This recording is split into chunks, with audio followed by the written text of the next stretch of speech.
Good morning. Welcome all of you in this new video. Today we will continue with the same unit which we have studied in last video, and today our topic is magnetic materials.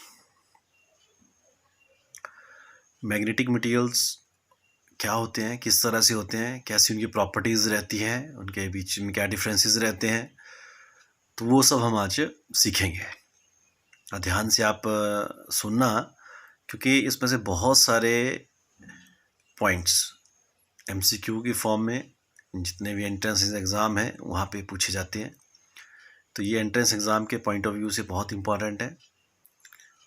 बाकी जो हमारे board exam होते हैं उसमें इसमें से almost कई बार difference पूछा जाता है, कई बार 2 मार्क्स की अलग से प्रॉपर्टीज़ पूछी जाती है पर्टिकुलर मटेरियल की, तो वो हम आज डिस्कस करेंगे।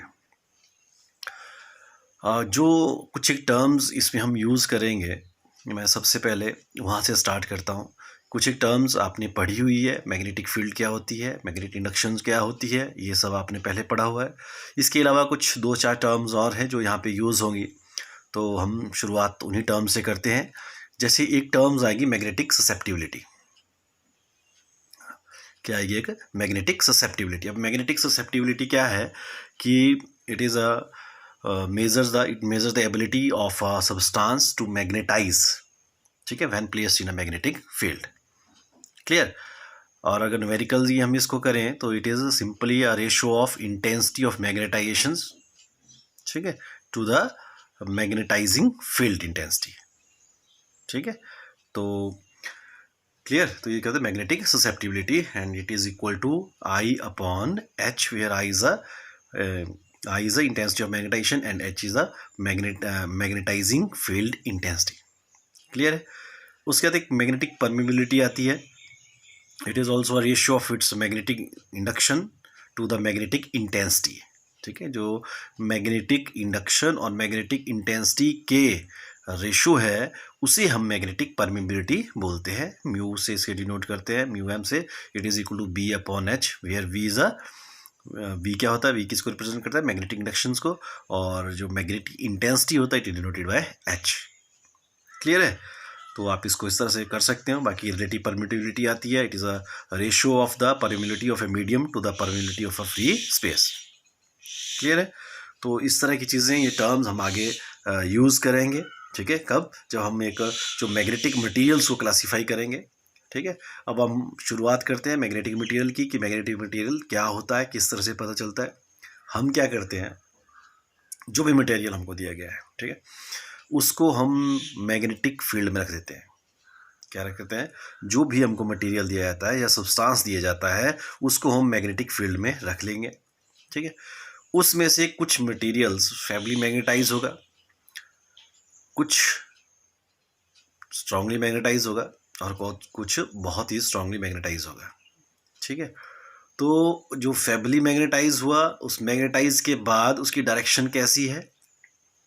अपोजिट डायरेक्शन हो सकती है, सेम डायरेक्शन हो सकती है, या, ठीक है। क्लियर? तो ये चीज़ें हमने इसमें डिस्कस करेंगे, तो उससे हम उसके करेक्टर का पता चलाते हैं, ठीक है। अगर वो फेबली मैग्नेटाइज है, ठीक है, और उसकी डायरेक्शन अपोजिट होती है in the direction of the magnetising field, ठीक है। When we place a substance in a magnetizing field and it gets magnetized, fably magnetized, and its direction is opposite to the magnetizing field, ठीक है।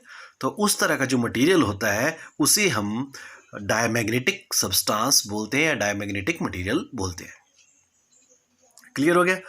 अब जैसे अब ये क्या हुआ, इनके एग्जांपल्स क्या है वो बताता हूँ मैं। कॉपर, जिंक, आपके पास विस्मस, सिल्वर, गोल्ड, लेड, ये all these are the examples of this diamagnetic substance. Clear है? उसके बाद आता है पैरामैग्नेटिक सब्सटेंसेस, ठीक है। तो पैरामैग्नेटिक सब्सटेंस वही, आपने इसको मैग्नेटाइजिंग फील्ड में रखा। अगर मैग्नेटाइजिंग फील्ड में रखने के बाद ये अपने आप को क्या करेगी, ये भी फेबली मैग्नेटाइज होगी, लेकिन इसकी जो डायरेक्शन है it is along the direction of the magnetising field. इसकी डायरेक्शन वही रहेगी जो मैग्नेटाइजिंग फील्ड की है, ठीक है। डायमैग्नेटिक की तरह ये भी फेबली मैग्नेटाइज हुई, ठीक है, लेकिन वहाँ पे डायरेक्शन क्या थी, अपोजिट थी, लेकिन यहाँ पे डायरेक्शन क्या है, सेम है, in the direction of the magnetising field. ठीक है, तो उस तरह का जो मटेरियल होता है उसे हम क्या बोलते हैं, पैरामैग्नेटिक सब्सटेंस या पैरामैग्नेटिक मटेरियल्स। जैसे सोडियम है, एंटीमनी है, प्लेटिनियम, कॉपर क्लोराइड, ठीक है, तो manganese, chromium, liquid oxygen, all these are the examples of paramagnetic substances. Clear है। फिर आता है third, ferromagnetic substances. Ferromagnetic substance वही मैग्नेटाइजिंग फील्ड में रखा, अगर वो स्ट्रांगली मैग्नेटाइज होता है और उसकी डायरेक्शन भी क्या होती है, same as that of the magnetising field, तो उस तरह के सब्सटेंस को आप बोलते हैं फेरोमैग्नेटिक सब्सटेंस। ठीक है, अब फेरोमैग्नेटिक सब्सटेंस आयरन, निकल, कोबाल्ट, ठीक है, ये फेरोमैग्नेटिक सब्सटेंस है। अब इसमें क्या है कि थोड़ा सा क्या रहता है कि हम जब इस फेरोमैग्नेटिक सब्सटेंस को हीटअप करते हैं, गर्म करते हैं, ठीक है, तो एक टेम्परेचर के बाद, ठीक है, एक टेम्परेचर के बाद ये अपना करैक्टर लूज कर देता है, ये बिहेव करना शुरू कर देता है एज अ पैरामैग्नेटिक सब्सटेंस की तरह, किसी तरह बिहेव करना शुरू कर देगा है। ठीक है, क्लियर है। तो जो जब सब्सटेंस, ठीक है, वो जो टेम्परेचर होता है, जिस टेम्परेचर के बाद ये अपने आप को चेंज करता है, उस टेम्परेचर को क्या बोलते हैं, उसका क्यूरियस टेम्परेचर। क्या बोलते हैं उसको, क्यूरियस टेम्परेचर। तो अगर अलग से पूछा जाए कि व्हाट इज क्यूरियस टेम्परेचर, तो मतलब temperature at which the ferromagnetic substances behave a paramagnetic substance. Clear है।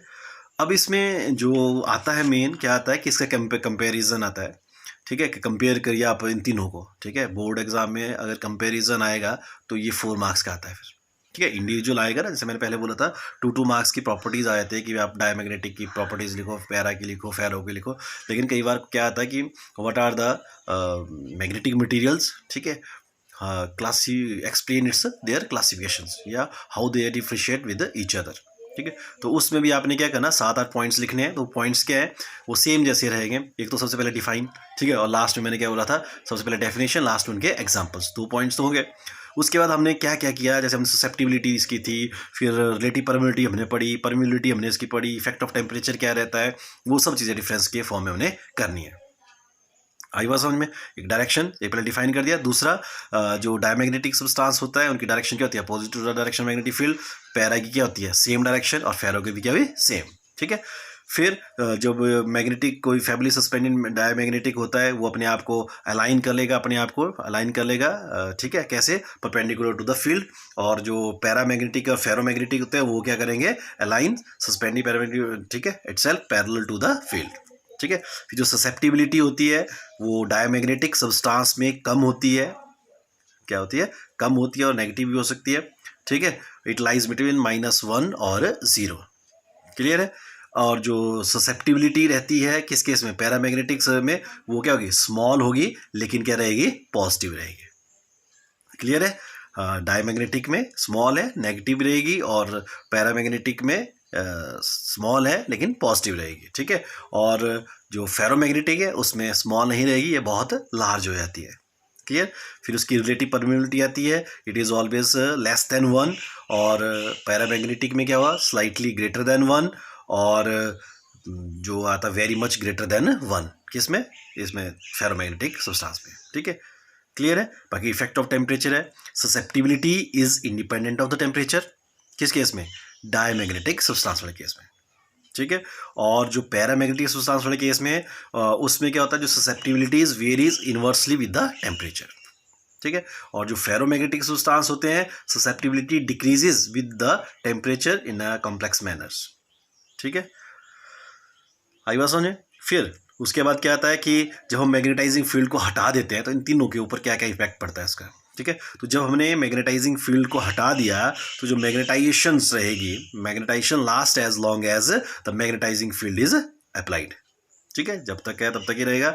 जो पैरामैग्नेटिक था, as soon as the magnetising field is removed, magnetization is lost.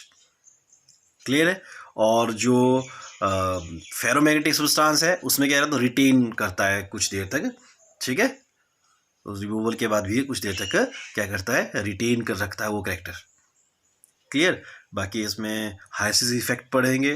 ठीक है, बाकी मैंने क्या बोला था, जो फिजिकल स्टेट रहती है मटेरियल की, डायमैग्नेटिक सब्सटेंस क्या होते हैं, सॉलिड, लिक्विड और गैस फॉर्म में, और पैरामैग्नेटिक सब्सटेंस भी क्या होता है, सॉलिड, लिक्विड और गैस फॉर्म में, और फेरोमैग्नेटिक सब्सटेंस होते हैं normally in a solid.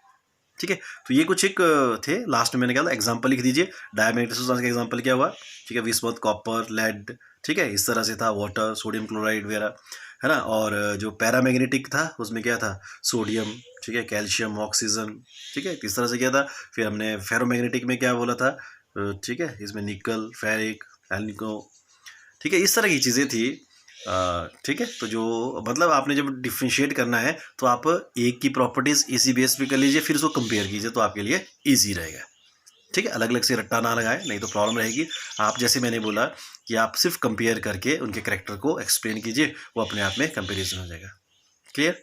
Hopefully आज आप ये टॉपिक समझे होंगे। ये मोस्ट इम्पॉर्टेंट टॉपिक है।